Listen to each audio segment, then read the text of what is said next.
I was imagining to myself, on my very first month in China, I'll be eating lobster, Beijing duck, fancy restaurant and luxurious restaurant every day. But the only thing my eyes was feasting on was on those dollar menu. Now, welcome back to Soul Quest. Today, we're gonna talk about how you're gonna get paid in China and how the system actually works.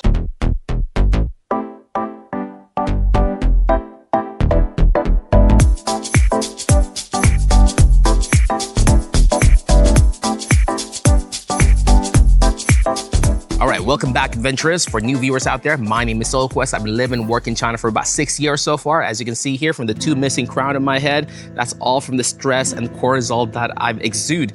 And I don't want that to happen to you. So this is why I make this video, so you don't really have to stress out and lose your hairline as well. Now, if you do find this video helpful or you want to find any other information regarding China, you can click on the like, comment, or the subscribe button. I'll try to comment to you as soon as possible. And that way, the algorithmic god can recommend you the best video for you and also help you out on your journey to China.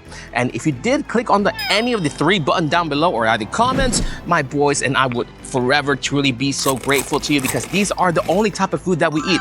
Comment, like, and subscribe, and we can live another day. Now, for the quick answer, technically it's 7 up to 30 days because that's also according to the law, but it all depends on the company as well. Some company like to pay immediately, some company like to pay 30 days later. It just depends on your company, but based on my experience, it's typically 1 month later. Now, the main reason why is because so they can process all the taxes, attendance, if you attend meeting, commission, and at the end, they're gonna give it to you, what's remaining of the salary. But the main reason why they withhold these salary by a month is so people don't go AWOL and don't go missing and won't ruin their business. But if you'd like to know more about how the process works and what happens if you join the company in the middle or at the end of the month, continue on to the video. Now, the first question is, when do I get paid? Like I mentioned earlier, typically 7 up to 30 days depending on each company. But based off my experience, they do have a specific date that they'll pay every other company, because again, each one person are contracted in different dates, but in the contract, it states when you're going to get paid. It depends on the company as well.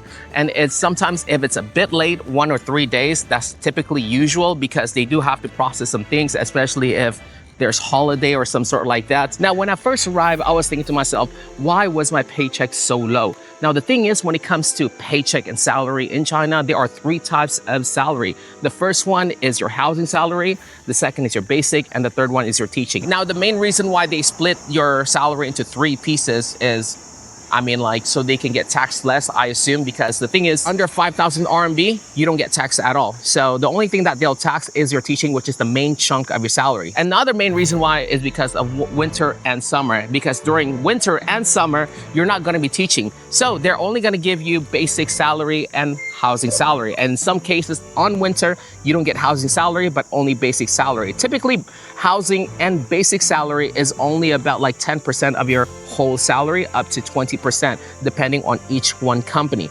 But it is very, very low. So that's the main reason why you think your paycheck is so low on your very first 3 months if you are in the vacation mode. But if you're teaching, then yes, everything is a bit different. And before we move on to the main meat of the video, I want to touch up a bit more about what happens if you are sick or either late. Now, when it comes to being late, that is a big no-no in China, especially on your very first 3 months, because those are your probation period. And typically they will give you the first one as a freebie, but second time, third time, this could cause a bit of a problem. Now, typically company would dock up 1 day payments if you are 2 days late, and then after that, it adds up and adds up until you get fired.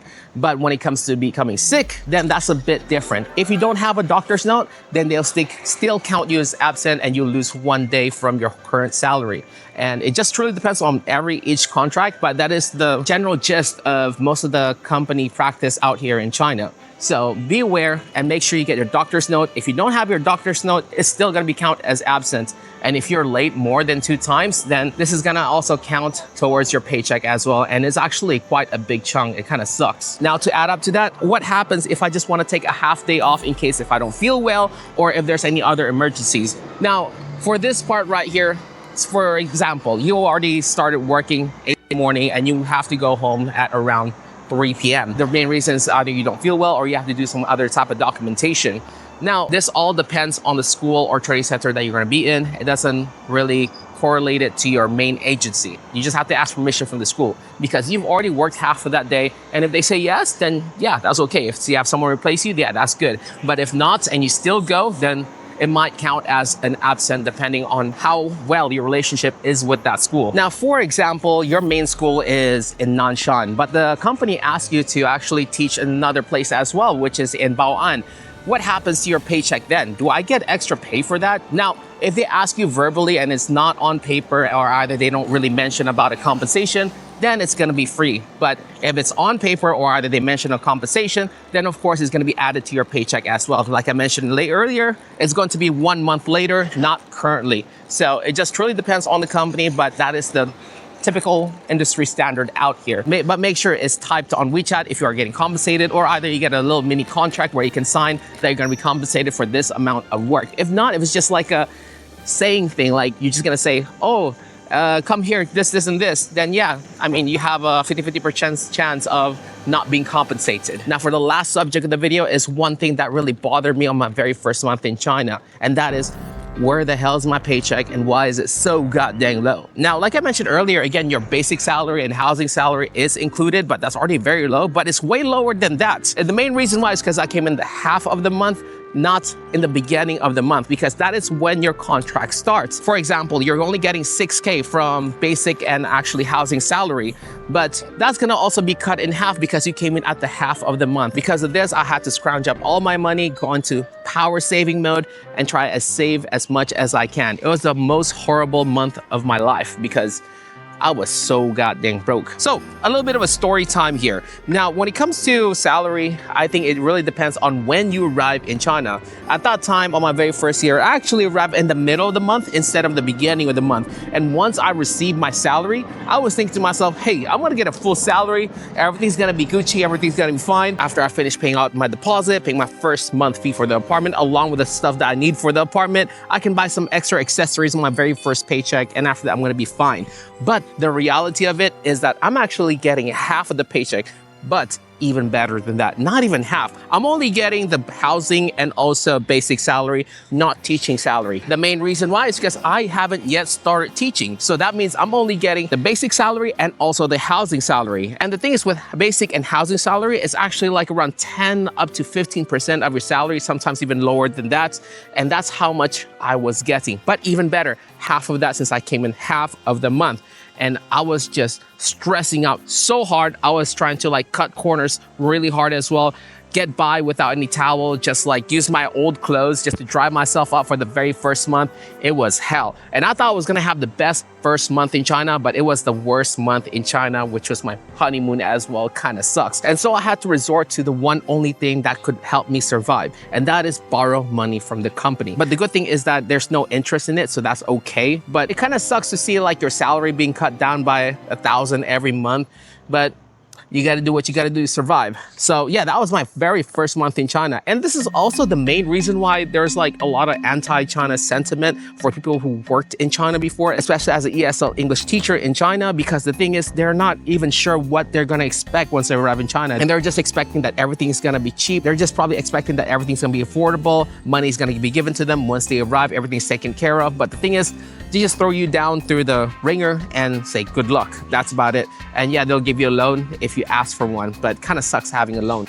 Try your best to actually have a nest egg before coming to China. I thought my nest egg was enough, but it wasn't at all. I brought like around 1,200, but I would say minimum nowadays is about 2,000 RMB. And I do have a video about that. You can search it up on my channel, how much money you need to bring before coming to China if you're interested in that. But yeah, in conclusion, you're gonna get paid approximately like 1 month later than when you started. And they do have a specific date where they roll out the payments. The main reason why is because they gotta do the accounting, the commission, or either see if you attend the classes or not, etc., some sort like that. And at the end, they're gonna give the rest of the money to you. And also the company get a bit of a cut of your paycheck as well. But the thing is, you do have to be careful. If it's late for like a week, then you have to notify them, or not. They might just check it off saying like, oh, we've already paid you. So double check on everything and double check on the receipt of the payment as well, because they do give a receipt at the end. And one other secret thing that I didn't mention on this video is that keep these receipts because you're gonna need it for your taxes later on. on. Now, when it comes to salary, it just really depends on when you arrive in China. If you arrive the same time like I did, around like half of the month, expect to have the worst month of your life, because the thing is, you're gonna actually borrow money from the company if you don't have a nest egg. If you have a nest egg, then great. I mean, try not to borrow anything from the company, because it kind of sucks seeing your paycheck get cut every month. And do be aware, if you do get sick, try to get yourself a doctor's note, or either like one of those like apothecary notes, one of those like small clinic or some sort like that. As long as you have proof, then that should be fine. They have to have it written or either printed out and have this little stamp or like this fingerprint, and you should be okay with it. Or not, they're gonna take a day off from your salary, and it's a huge chunk.